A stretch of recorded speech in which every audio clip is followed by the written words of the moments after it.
오소서 진리의 성령님, 이 땅 흔들며 임하소서. 거짓과 탐욕 죄악에 무너진 우리 가슴 정케하소서. 오소서 은혜의 성령님, 하늘 가르고 임하소서.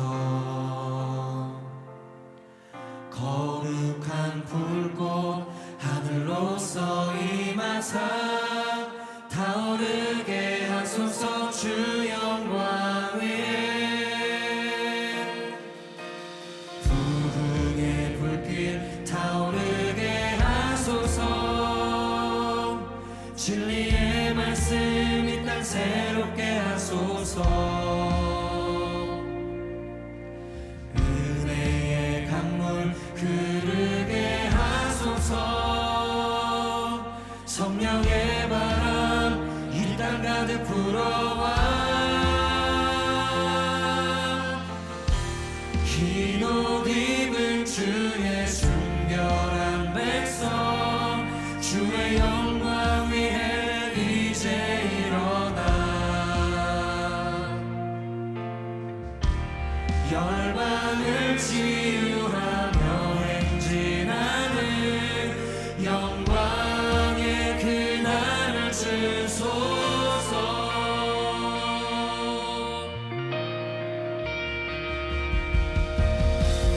오소서 진리의 성령님,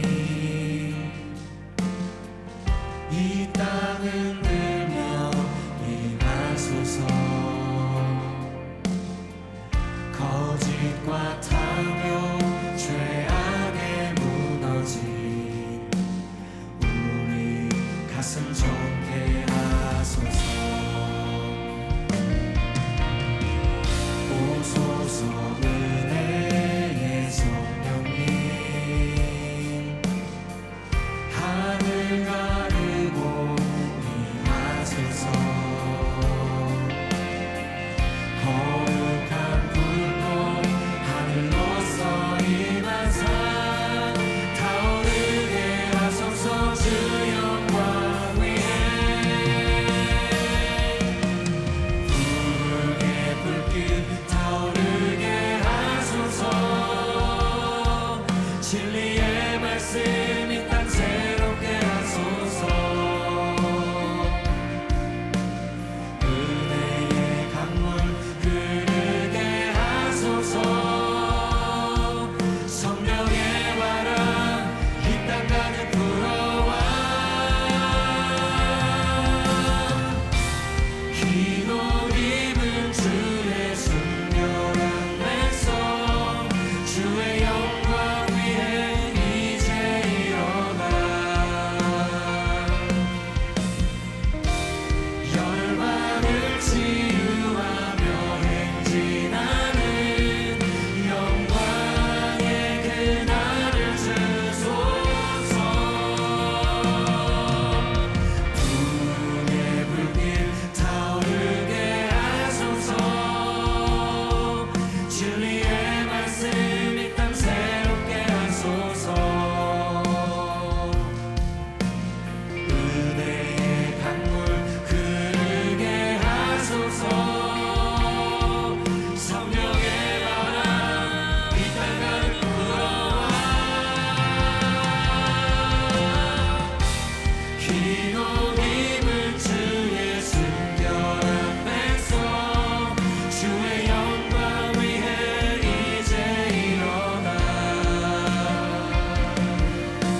지나고 동튼다 환한 빛 보아라 저 빛 주 예수의 나라 이 땅에 곧 오겠네 오겠네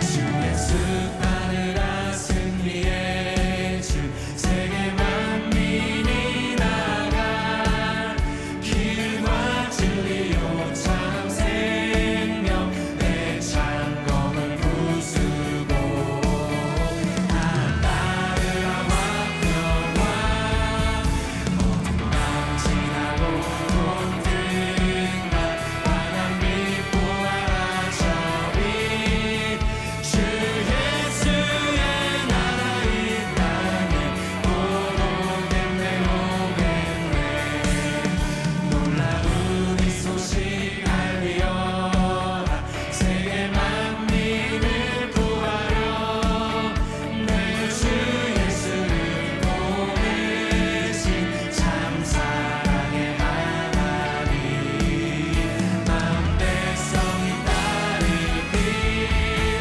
모든 밤 지나고 동등한 환한 빛 보아라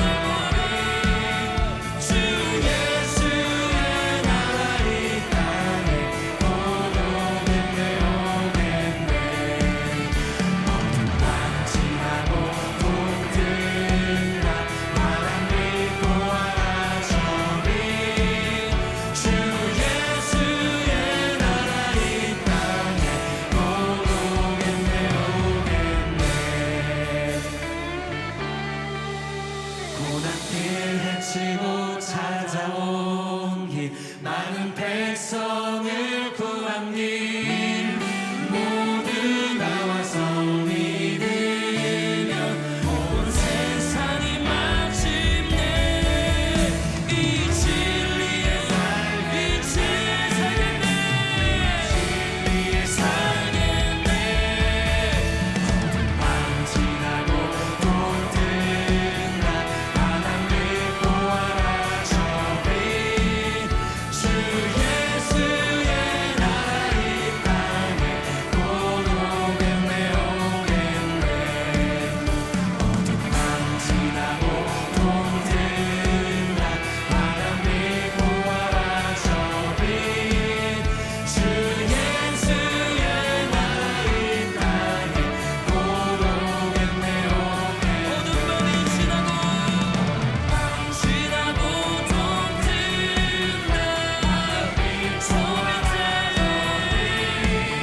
주 예수의 나라 이 땅에 곧 오겠네 주 예수의 나라 이 땅에 곧 오겠네 오겠네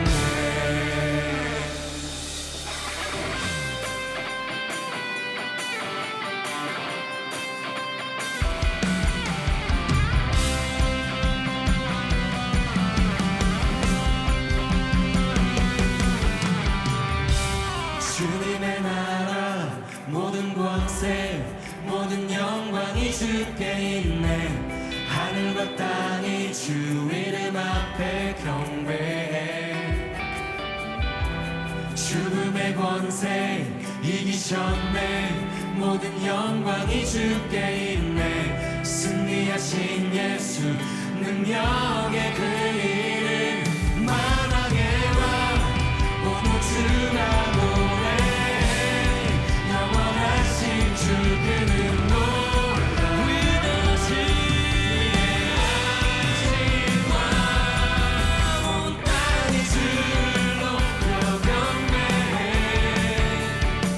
모든 이름 위에 뛰어난 그 이름 세상 비추네 모든 영광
그는 놀라운 위대하신 만왕의 왕 오늘 주가 노래해 영원하신 주는 놀라운 위대하신 왕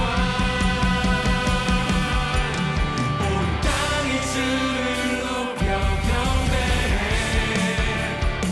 모든 이름 위에 뛰어난 그 이름 세상 비추네 모든 영광은 주께 영원히 모든 영광은 주님께 주를 높여 경배해 모든 이름 위에 뛰어난 그 이름 세상 비추네 모든 영광은 주께 영원히 모든 영광은 모든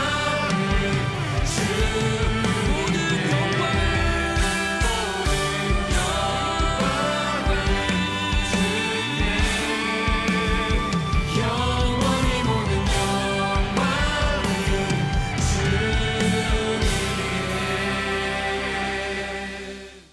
하나님의 말씀 함께 보시겠습니다. 오늘 우리에게 주시는 하나님의 말씀은 로마서 8장 1절에서 4절입니다. 로마서 8장 1절에서 4절 말씀을 한 구절씩 교독하고 마지막 구절은 함께 읽겠습니다. 그러므로 이제 그리스도 예수 안에 있는 자에게는 결코 정죄함이 없나니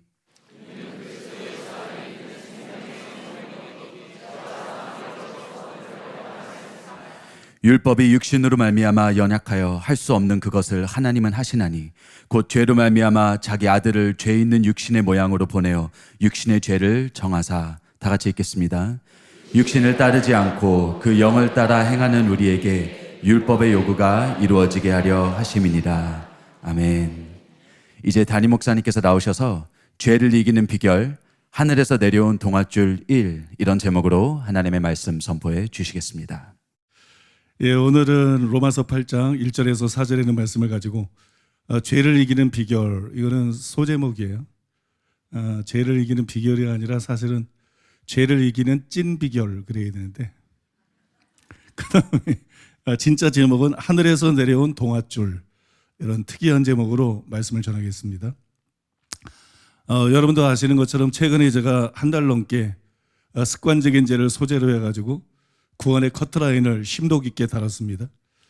먼저 저는 로마서 8장 2절에 나오는 해방이 어느 정도는 과하게 평가가 됐다, 그렇게 말씀을 드렸어요.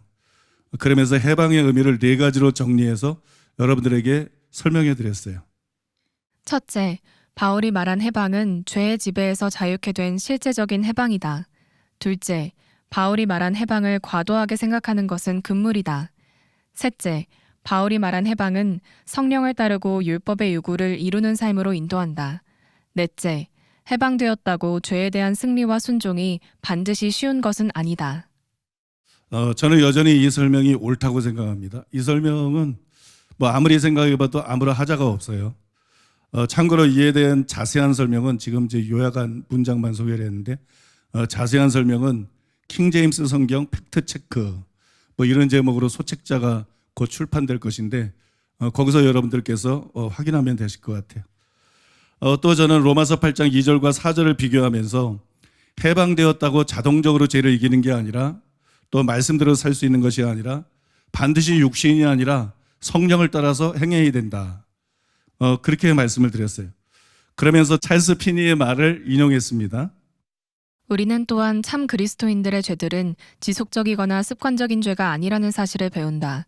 그렇더라도 강력한 유혹의 세력하에서 그가 그의 길에서 이탈하여 그의 궁극적인 의도에 순응하지 않거나 그것에 일치하지 않는 한 가지 행동 혹은 일련의 행동들을 저지를 수도 있다. 사람이 진정으로 거듭날 때 그의 선택은 습관적으로 오르며 물론 행동도 주로 올바릅니다. 유혹의 힘이 때때로 그릇된 선택이나 혹은 연속적으로 그릇된 선택을 하게 만들 수도 있지만, 그러나 그의 습관적인 행동 방향은 올바른 것입니다. 제가 이것들에 근거를 해가지고 전에는 죄를 이제 우발적인 죄하고 습관적인 죄 이렇게 둘로 구분을 했는데 세 가지로 구분을 했어요. 우발적인 죄, 일시적인 죄, 습관적인 죄 이렇게 세 가지로 구분을 했죠. 그 다음에 굉장히 많은 고심을 한 끝에 사람이 죄의 지배에서 해방이 되고 또 주로 성령을 따라서 행하는 상태라면 우발적인 죄와 일시적인 죄는 물론이고 주기적인 죄, 습관적인 죄가 아니라 일시적인 죄 중에서 주기적인 죄도 버림받아 지옥에 가게 하지는 않는다. 뭐 이런 결론을 제가 내렸었습니다. 이 중에 주기적인 죄에 대한 결론은 다음과 같은 찰스 피니의 말에 영향을 받았어요. 만일 어떤 사람이 이따금 강력한 유혹을 받아 죄를 짓고 나서 회개하고 당분간 그것을 버렸다가 다시 유혹에 굴복하여 그 죄를 범한다면 그가 죄 가운데 살고 있다는 것은 옳지 않다. 왜냐하면 그는 고의적이고 상습적이며 고집스럽게 이 죄를 범하는 것이 아니며 항상 그 죄를 버리려고 하며 그것에 저항하고 있음에도 불구하고 때때로 유혹이 그를 덮쳐 지배한다는 의미에서 볼 때 그것은 우발적인 범죄라고 볼 수 있기 때문이다. 뿐만 아니라 야고보서 1장 5절에 보면 이런 말씀이 기록되어 있잖아요. 욕심이 잉태한즉 죄를 낳고 죄가 장성한즉 사망을 낳느니라. 단순히 죄가 아니라 장성한 죄가 사망을 낳는다. 이렇게 기록되어 있죠. 그런데 저는 일시적인 죄와 주기적인 죄는 불신자와 같이 완전히 습관적인 죄가 아니기 때문에 장성한 죄는 아니다. 그렇게 보았어요. 또한 저는 지옥에 가는 크리스천들이 쓸린 그 회개와 자백이라는 설교에서 우발적인 죄는 자백하며 용서를 받지만 습관적인 죄는 자백 가지고는 안 된다. 반드시 회개하고 그 죄에서 돌이켜야 용서를 받을 수 있고 천국에 들어갈 수 있다. 그렇게 말을 했고 그게 여러분 올바른 진리라고 생각해요. 이처럼 회개와 자백을 구분했어요. 회개와 자백을 구분했는데 그런데 마태복음 18장 21절에서 22절에 보면 이런 말씀이 나옵니다. 그때 베드로가 나와 이르되 주여 형제가 내게 죄를 범하면 몇 번이나 용서하여 주리이까 7번까지 하오리이까 예수께서 이르시되 내게 이르노니 7번뿐 아니라 7번을 70번까지도 할지니라. 어느 날 예수님께서 케네스긴 목사님에게 뭐 3번이나 동일한 질문을 하십니다. 아시겠지만 너는 내 자신이 하고 싶지 않은 것을 너에게 하게 한다고 생각하느냐? 나는 하고 싶지 않은 것을 너에게는 하라고 한다고 생각하느냐? 이런 질문을 무려 3번이나 했어요. 그러고 난 다음에 예수님이 이렇게 말씀했어요. 내가 너에게 하루에 490번의 죄를 지었더라도 형제를 용서하기를 원하면서 내가 그렇게 하지 않는다면 나는 불공정한 것이다. 근데 이게 제일 제 마음에 걸렸고 늘 이것이 궁금했습니다. 왜냐하면 70번에 7번이면 이거는 일시적인 죄가 아니죠. 이건 습관적인 죄라고 봐야 돼요. 그러면 이게 이제 습관적인 죄인데 근데 왜 용서하라고 하셨지? 습관적인 죄는 하나님도 용서하지 않으시는데 왜 우리에게 습관적인 죄를 용서하라고 하셨지? 이런 의문이 들었기 때문이에요. 그런데 나중에 제가 알게 된 사실은 습관적인 죄가 한 종류가 아니라는 거예요. 고린도전서 3장에 나오는 미성숙한 사람들에게 나타나는 사소한 습관적인 죄들이 있어요. 어떤 중대한 죄들이 아니고 미성숙한 자들에게 나타나는 사소한 습관적인 죄들이 있는데 한번 확인해 보시기 바랍니다. 고린도전서 3장 1절에서 3절 형제들아 내가 신령한 자들을 대함과 같이 너희에게 말할 수 없어서 육신에 속한 자 곧 그리스도 안에서 어린아이들을 대함과 같이 하노라. 내가 너희를 젖으로 먹이고 밥으로 아니하였노니 이는 너희가 감당하지 못하였음이거니와 지금도 못하리라. 너희는 아직도 육신에 속한 자로다. 너희 가운데 시기와 분쟁이 있으니 어찌 육신에 속하여 사람을 따라 행함이 아니리요. 여기 시기와 분쟁이 나오잖아요. 시기와 분쟁이 나오는데 이거는 미성숙에서 짓는 죄예요. 미성숙에서 짓는 죄. 그 다음에 이거는 미성숙에서 짓는 죄인데 습관적인 죄. 왜냐하면 2절에 보면 지금도 이런 단어가 나오잖아요. 또 3절에 보니까는 아직도 이런 단어가 나와요. 그러니까 이거는 본래 유아기 때 잠깐 짓고 말아야 되는 죄인데 고린도 교회 성도들이 지금도 아직도 그 죄를 짓고 있었어요. 그러니까 이거는 여러분 일종의 습관적인 죄입니다. 그런데 사도 바울이 이들에 대해서 뭐라 그랬냐면 그리스도 안에 있는 어린아이들이다 그렇게 말했거든요. 그리스도 안에 있는 어린아이들. 그러니까 여러분 천국에 간다는 얘기죠. 지옥에 간다는 얘기가 아니죠. 또한 복음서에 나오는 제자들을 이렇게 보면 복음서에 나오는 제자들이 누가 크냐고 싸우고 서로 시기하고 다투면서 여러분 이런 특징을 가지고 있는 것을 우리가 볼 수가 있습니다. 이처럼 미성숙으로 인한 사소한 습관적인 죄들이 있다는 거예요. 이게 바로 여러분 소재라고 부를 수 있는 죄들이에요. 이게 소재라고 부를 수 있는 죄들인데 이것을 포함해서 우리가 마태복음 18장 22절 그러니까 70번에 7번까지라도 용서하라. 이 말씀을 우리가 생각하면 이게 모순이 아니죠. 자백과 회개에 대한 구분하고 모순이 되지를 않습니다. 근데 이게 이렇게 또 간단하지가 않아요. 제가 며칠 전에 침대에 누워서 가만히 생각을 하는데 어떤 생각이 또 나냐 그러면 이게 소재인데 소재는 일상적으로 짓는 잘못들로 가벼운 말다툼, 뭐 분노, 질투, 일상적인 게으름 뭐 이런 것들을 뜻하는 거예요. 이런 것들을 뜻하는 건데 이게 대부분 어떤 죄들이냐 그러면 상대에게 회개하면서 용서를 빌 만한 내용들이 대부분 아니라는 거예요. 그런데 여기는 회개하면서 용서를 비는 그런 죄들에 대해서 말한 것이기 때문에 이 구절이 과연 소재만으로 해결이 되겠는가? 소재만으로 해결이 되겠는가? 이게 소재를 포함시키는 것만으로는 해결이 안 된다. 그러니까 말로 짓는 대제와 같은 죄들이 이 안에 포함되어 있음이 분명해 보인다. 행동으로 짓는 대제가 아니라 말로 짓는 대제, 이런 대제들이 포함되어 있음이 분명해 보인다. 그렇다면 용서하라 그랬으니까 하나님께서도 그 죄를 용서하신다고 보아야 되는 거 아닌가? 그리고 여러분 그런 사람들도 천국에 간다고 보아야 된다는 것이 아닌가? 뭐 그런 생각이 또 들었어요. 물론 여러분 지금 제가 말씀드린 거는 하나님 말씀에 입각한 것이지만 그 말씀에 명시되어 있는 게 아니고 그 말씀의 근거에서 한 추론이에요. 일종의 추론인데 그 이상의 어떤 직접적인 증거가 딱 있으면 좋은데 그러면 그 말씀을 따라가면 되는데 그 이상의 직접적인 증거가 없어요. 저도 이제 성경에서 많이 찾아봤지만 없어요. 그럼에도 불구하고 왜 제가 그런 결론을 내렸느냐. 그거는 여러분 신뢰할 만한 간증들이 그 점을 보완해 준다고 생각을 한 거예요. 뭐 예를 들어서 무슨 죄인지는 제가 못 물어봐서 모르겠어요. 그 뭐 물어보는 건 실례니까. 그 밥존스 목사님하고 뉴욕에서 식사를 할 때 자기에게 습관적인 죄가 있었는데 죽은 후에 흰옷을 입고 있는 것을 보고 놀랬다. 뭐 이런 말을 제가 들었어요. 또 여러분 김옥경 목사님 그 주변 인물들하고 관계된 어떤 임종에 대한 얘기들, 또 박세훈 목사님이 전도한 할머니의 임종, 이런 것들에 대해서 제가 들었는데 그것들이 여러분 이거를 뒷받침해 준다고요. 또 가장 이견에 힘을 실어준 게 뭐냐 그러면 지난 시간에 여러분들에게 자세하게 스토리만 얘기를 해드렸지만 케네스 에긴 목사님의 간증이었어요. 이게 중요한 간증이기 때문에 여러분들에게 그대로 한번 읽어드리겠습니다. 30년 전에 나는 한 사람의 치유를 기도하기 위해 그의 침대 곁으로 가까이 갔습니다. 그런데 나는 치료라는 단어 한마디도 말할 수 없었습니다. 나는 단지 오 하나님 하고는 고쳐달라는 말 대신 이 사람에게 복 주십시오라고 말할 뿐이었습니다. 내 혀를 가지고 치료라는 말을 만들어내려고 했지만 되지 않았습니다. 나는 혀를 통제할 수가 없었습니다. 나는 주님, 왜 이 사람의 치료를 위해 기도할 수 없나요? 아직 죽을 나이가 아니지 않습니까? 주님은 최소한 7, 80년을 우리에게 약속하셨습니다. 라고 말했습니다. 시편 91편에서 하나님은 실제로 장수함으로 너희를 만족해 하겠다고 하셨고 만일 우리가 7, 80년으로 만족하지 못한다면 우리는 만족할 때까지 더 살 수 있습니다. 그러나 주님은 이렇게 말씀하셨습니다. 그렇다. 그러나 그는 36년 전에 거듭났고 36년간 나는 그가 죄를 멀리할 것을 기다려왔단다.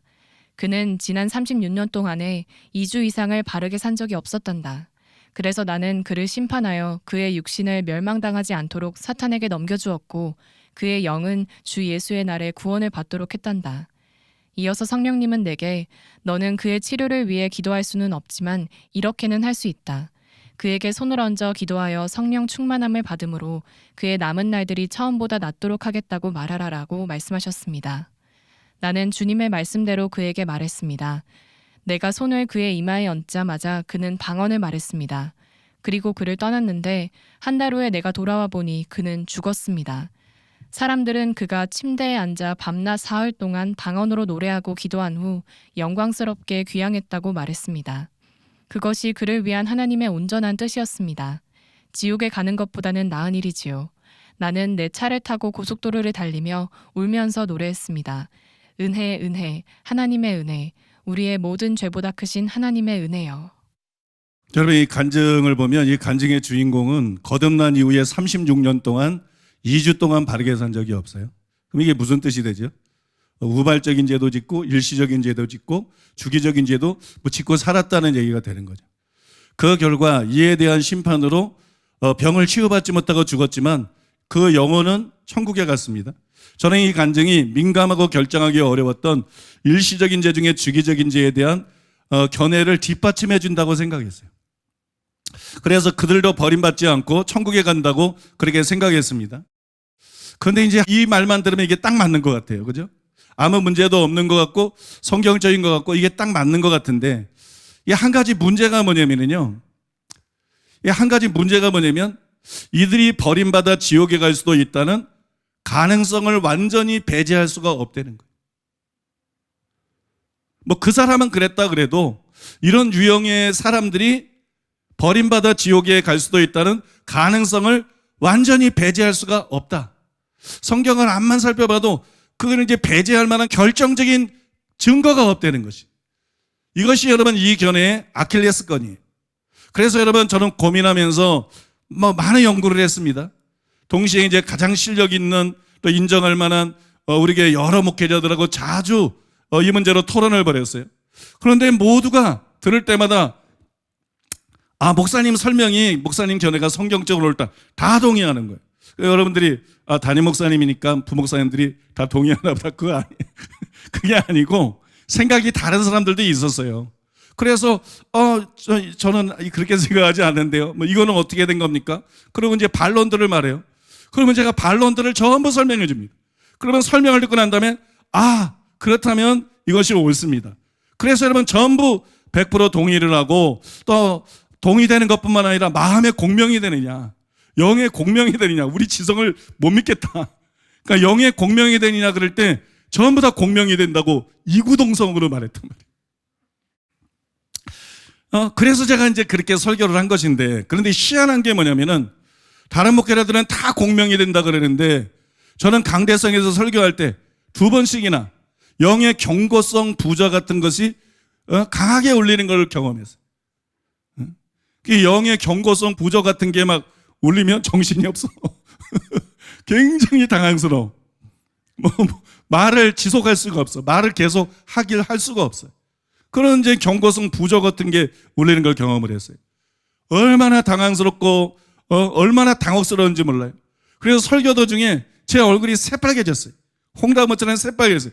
아마 여러분 중에 많은 사람들이 그것을 눈치를 채셨을 것이에요. 그 뒤로 저는 이제 염려가 돼가지고 다시 열린 마음으로 내가 틀릴 수도 있어. 그러면 버려야지. 아무리 많이 연구하고 아무리 수고를 했어도 이걸 엎어야지. 그리고 열린 마음으로 계속 연구를 했어요. 더 연구를 하고 또 여러분 열린 마음으로 계속해서 토론을 했습니다. 목회자들하고 계속해서 토론을 했어요. 또 이제 원고에서 표현을 부드럽게 고쳤어요. 부드럽게 고치고 또 원고를 아주 섬세하게 수정을 하고 보완을 했어요. 그러고 나서 제가 지난주에 이제 설교하기 전에 원고를 마지막으로 읽는데 이 정도면 설교해도 괜찮을 것 같다. 뭐 이렇게 안심이 좀 되더라고요. 그런데 웬걸이요? 지난주 설교하기 위해서 강대상에 딱 썼는데 다시 부저가 울릴 것 같은 느낌이 딱 오는 거예요. 얼마나 당하세요? 지난주에 아주 멘붕이 돼가지고 겨우겨우 이제 설교를 마쳤는데요. 아무튼 뭐 이런 것에 대해서는 여러분들에게 참 죄송한 마음입니다. 죄송한 마음이고 아무튼 저의 부족에 대해서 용서를 구하고 싶습니다. 뭐 솔직하게 말씀드려서 저는 최근에 과연 내가 이 설교를 다 할 수 있을까? 이런 생각이 들었어요. 막 자신감이 막 떨어지는 거예요. 성경에 보면 죄처럼 부정적인 것들에 대해서 하지 말라 분명하게 금하는 명령이 나와요. 또 이제 뭐 거룩이나 사랑처럼 긍정적인 것들에 대해서는 그렇게 하라 강하게 명령하는 것들이 나옵니다. 그러나 일시적인 죄나 주기적인 죄는 그렇게 하라는 명령이 당연히 없죠. 그뿐만이 아니라 그렇게 살아도 된다 이런 구절이 없어요.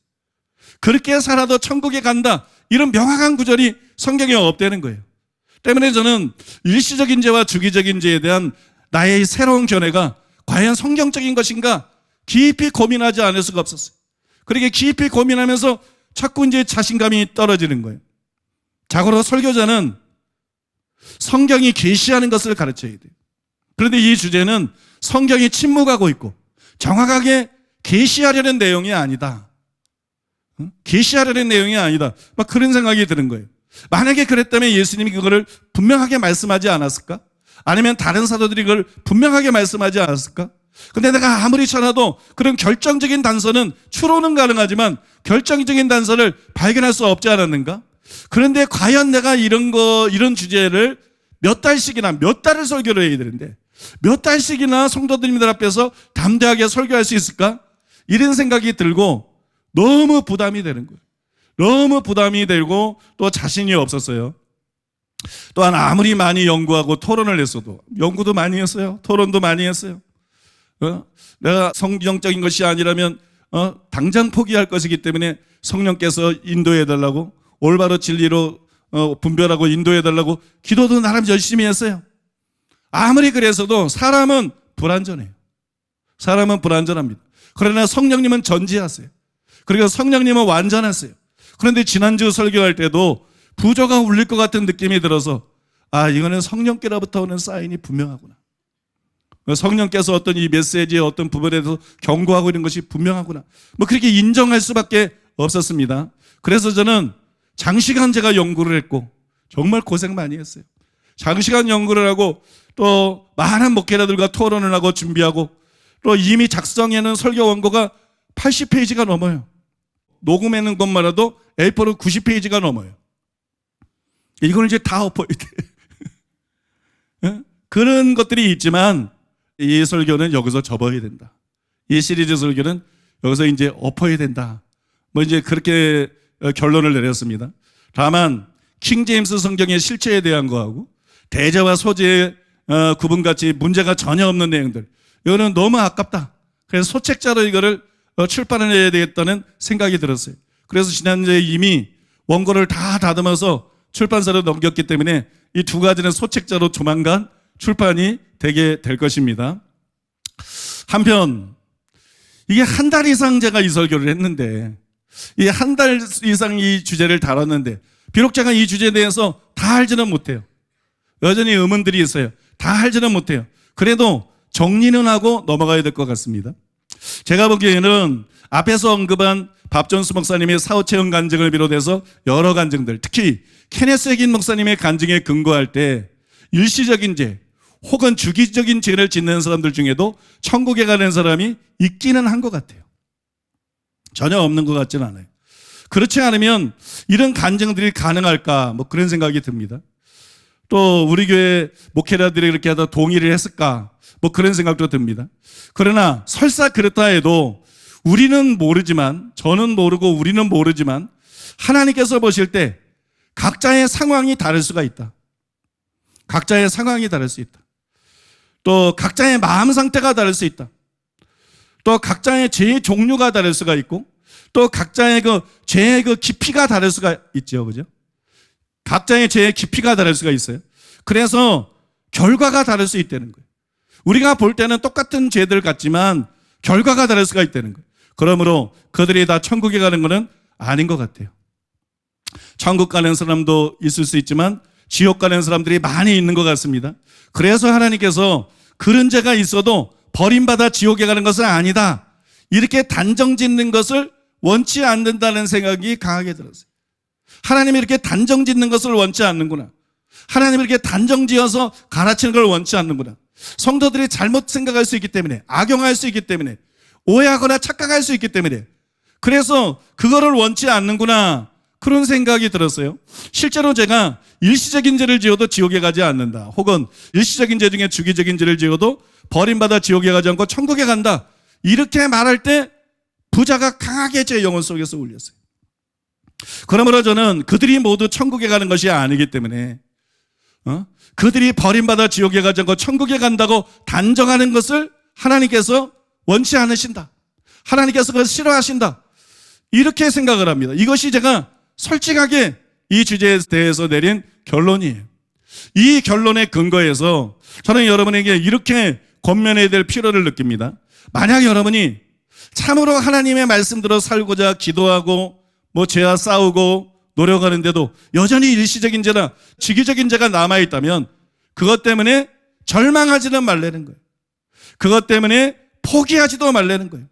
어떤 사람들은 그것 때문에 아예 우리 교회 다니는 거를 이제 포기해. 어떤 사람은 그래서 교회를 옮기고, 또 어떤 사람들은 신앙생활하는 것 자체를 포기해. 뭐 어차피 지옥 갈 건데 어차피 지옥 갈 건데 아예 포기해버려. 절대로 그렇게 하지 마시라는 거예요. 왜냐하면 그것이 천국 가는 상태일 수도 있기 때문이에요. 여러분, 지옥은 너무나 무서운 것입니다.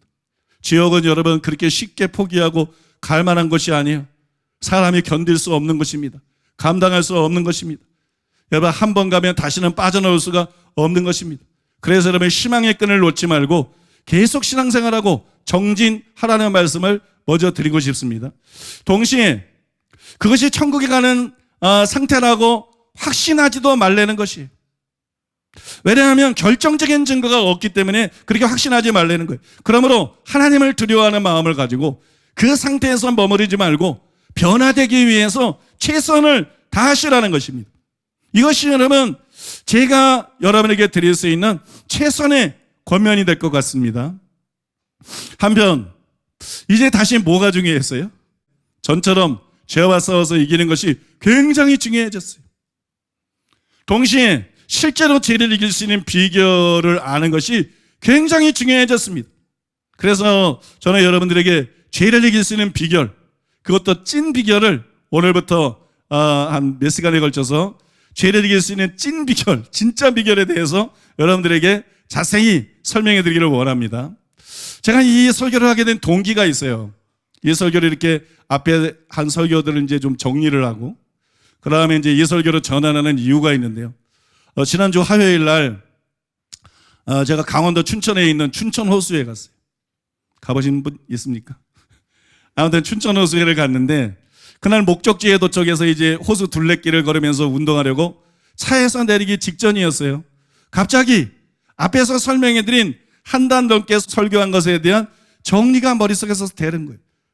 동시에 진실한 신자들이 모두가 알기 원하는 죄를 이길 수 있는 찐 비결, 이 찐 비결이 깨달아졌어요. 그래서 차에서 내리지 않고 한참 동안 그것을 녹음을 했습니다. 그 후에 이제 둘레길을 한 바퀴 돌고, 근처가 소행강 댐이니까 근처에 소행강 댐으로 이동을 해가지고 확 트인 경치를 보면서 복숭아 아샤추를 한 잔씩 마셨어요. 아샤추라고 아세요? 아샤추?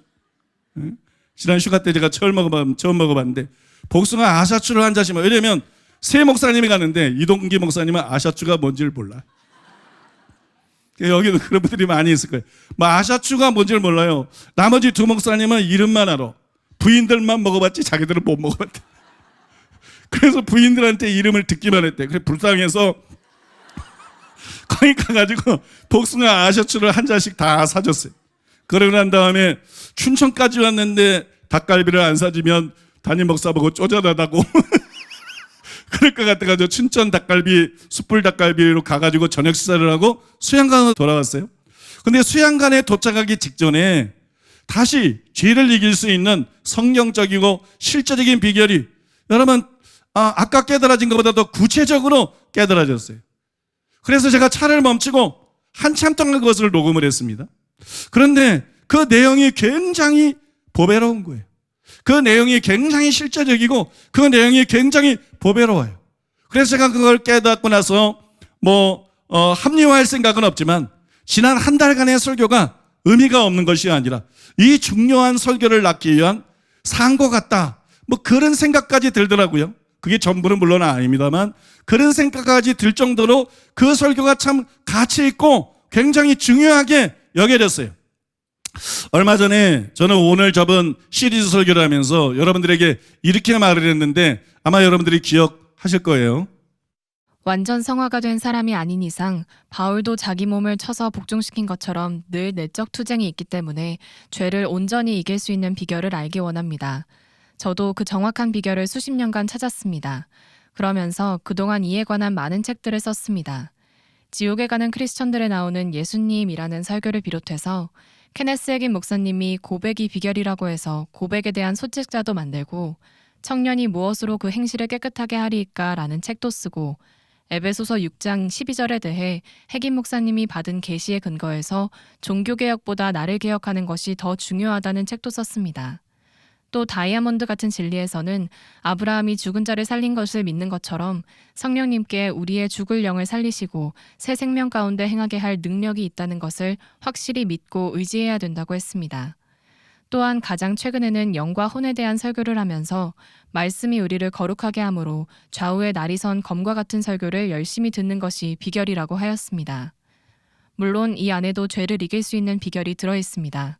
그러나 부분적이라서 충분하진 않습니다. 그런데 로마서 7장과 8장에 보면 바울이 계시받아 가르친 죄를 이기고 말씀대로 살 수 있는 대표적이고 종합적인 비결이 기록되어 있습니다. 이 두 장은 죄를 이기고 말씀대로 살 수 있는 비결을 성경 전체에서 가장 자세히 설명한 곳입니다. 그런데 이번에 저는 8장을 통해서 그 비결을 깨달았습니다. 그러나 비결을 안다고 해서 죄를 이기고 말씀대로 사는 것이 쉬워지는 것은 아닙니다. 그렇더라도 성경에 게시되어 있는 가장 대표적이고 종합적인 비결이므로 그것을 여러분에게 설명해 드리고자 합니다. 이런 내용을 얘기를 여러분들에게 했는데 여러분들이 그때 그 말을 들으면서 느낌이 어땠는지 모르겠어요. 성경에서 바울이 말한 죄를 이기고 말씀대로 살 수 있는 가장 대표적이고 종합적인 비결을 말씀드리겠다. 그러니까 상당히 기대가 되죠. 상당히 관심이 가고 기대가 됩니다. 근데 또 동시에 그 비결을 알아도 꼭 죄를 이기는 게 쉬워지는 건 아니다. 그건 뭐 도루묵이잖아요. 말씀대로 사는 게 꼭 쉬워지는 건 아니다. 뭔가 상당히 힘이 빠지는 얘기예요. 아마 여러분들이 그러셨을 거예요. 그런데 지난주 화요일 깨달은 것을 통해서 이것이 바뀌었어요.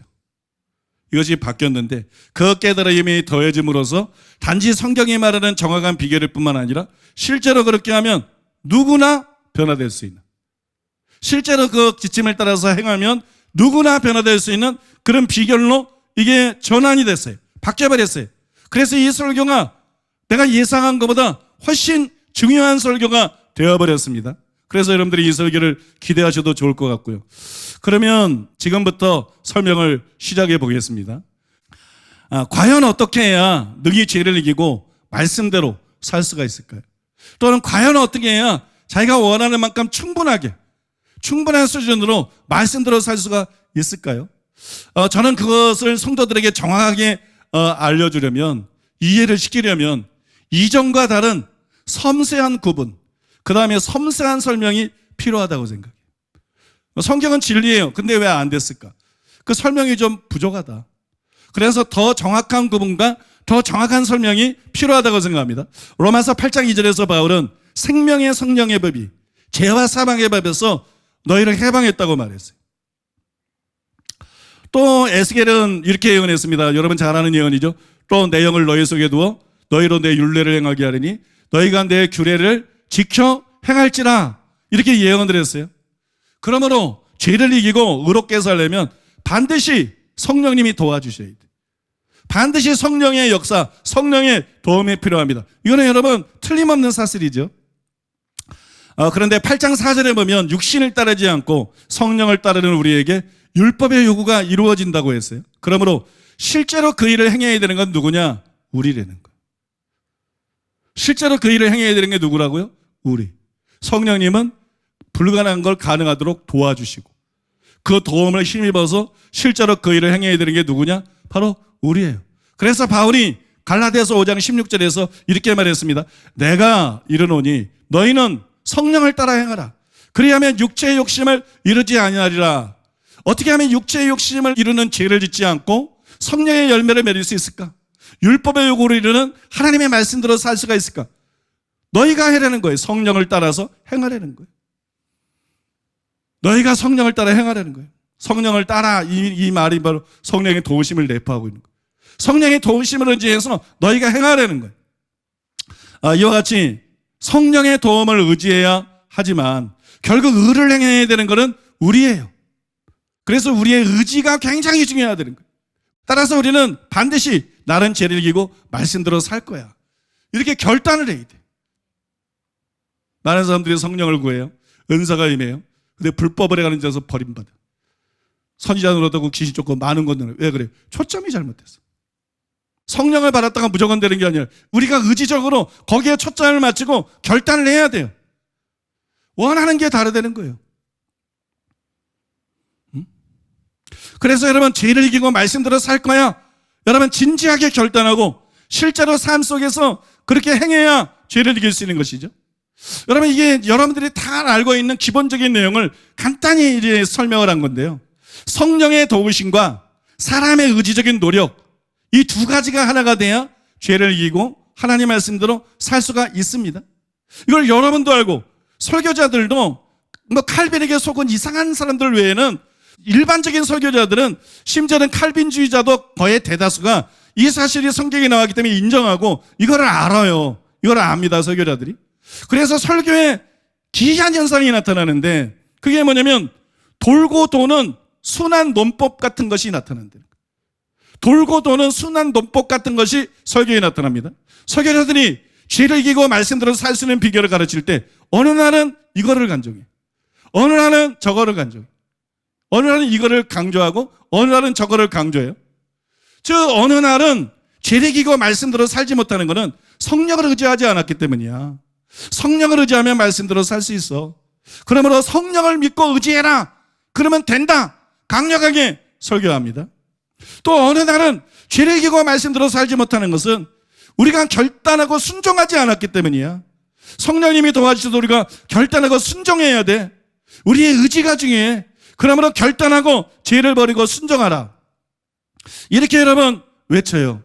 그때마다 성도들이 설교의 은혜를 받고 도전을 받아요. 그리고 이제 또다시 희망을 갖고 막 시도를 합니다. 이런 설교들이 어느 정도 도움이 되는 것이 사실이에요. 또 어떤 성도님들은 이런 설교만으로도 완전히 변화가 되고 전혀 문제가 없어요. 또 비결이 되는 것도 사실이에요. 그러나 많은 경우 이렇게 시도해도 원하는 수준의 변화가 일어나지를 않습니다. 그것이 여러분 반복이 돼버려요. 때문에 어떤 사람들은 설교를 들으면서 성령님을 의지해도 안 되던데 뭐 이런 생각까지 심지어 합니다. 그러나 다른 뾰족한 방법이 없어요. 다른 뾰족한 방법이 없기 때문에 그래서 다시 성령을 의지하고 구합니다.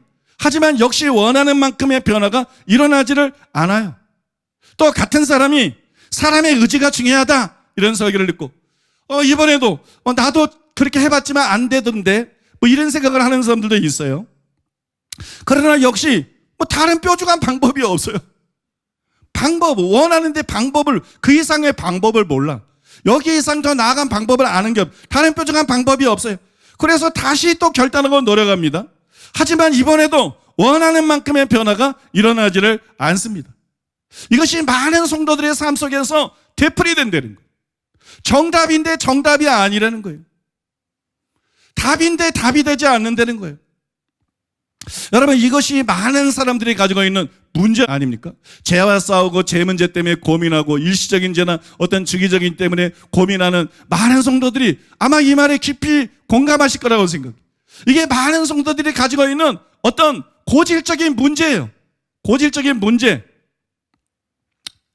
그렇죠? 여러분, 그런데 둘 다 분명히 성경에 나오는 참 진리예요. 둘 다 분명히 성경에 나오는 참 진리. 그러므로 그렇게 하면 돼야 정상이에요. 그래야 진리죠. 그렇게 하면 돼야 정상이에요. 근데 왜 성령님을 의지한다고 하는데 원하는 만큼 변화가 안 되는가?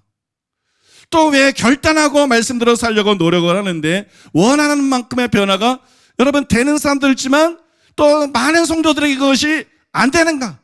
그 이유가 도대체 무엇일까요? 저는 그 이유가 이 설교들에 나타나 있는 설명이 두루뭉실하기 때문이라고 생각해요. 이 설교들에 나타나는 설명이 두루뭉실하다. 그러니까 일부 얘기는 통하지만 전체에게 통할 수 있을 만큼 구체적이거나 충분하거나 디테일하지 않기 때문에 그런 일이 있더라고요. 이 두 가지는 진리니까 작동하게 돼 있어. 그것이 비결이어야 돼. 근데 왜 실제로는 비결이 안 되느냐? 설명이 충분하지를 못하다는 거죠.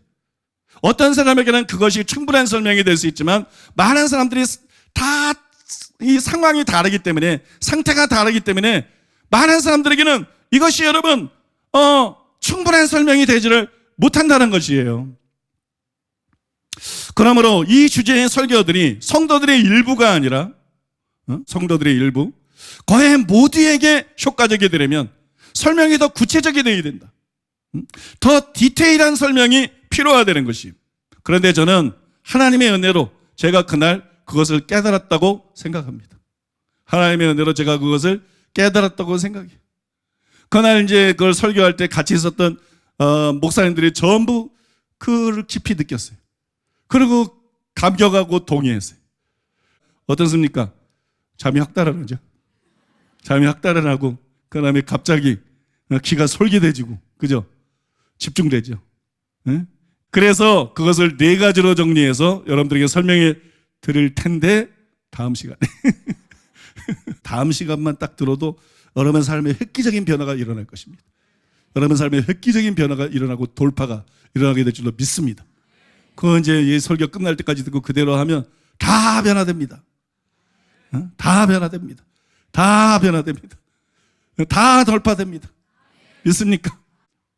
여러분 다음 시간에 기대하는 마음으로 해서 듣고 여러분 그 말씀대로 하세요. 하나님 말씀은 진리입니다. 하나님의 말씀은 진짜입니다. 여러분 성경이 하라는 대로면 그대로 되게 돼 있는 것입니다.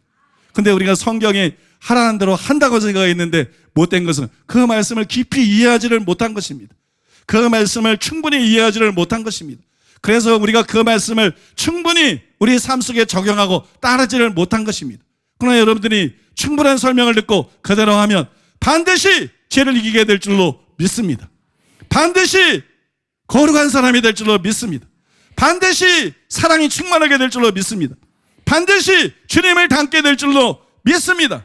영적인 돌파가 일어나게 될 줄로 믿습니다. 기도가 달라지게 될 줄로 믿습니다. 여러분들의 사역이 달라지게 될 줄로 믿습니다. 하나님이 쓰실 수 있는 귀한 그릇들로 변화되는 역사가 일어나게 될 줄로 믿습니다. 오늘은 이제 들은 말씀에 입각해가지고 하나만 기억하시면 돼요. 성령의 도움이 없이는 안 되지만 그 도움을 의지해서 내가 결단해야 된다. 그러니까 내가 성령의 도움을 의지해서 나는 죄를 이기고 하나님 말씀대로 결단하고 이번 주를 살 거야. 일단 그것만 하시기 바랍니다. 일단 거기까지만 하세요. 일단 여러분 거기까지만 해도 여러분 어느 정도 변화는 일어나게 될 줄로 믿습니다. 그래서 그렇게 결단하는 여러분 되시기를 예수님의 이름으로 축복합니다.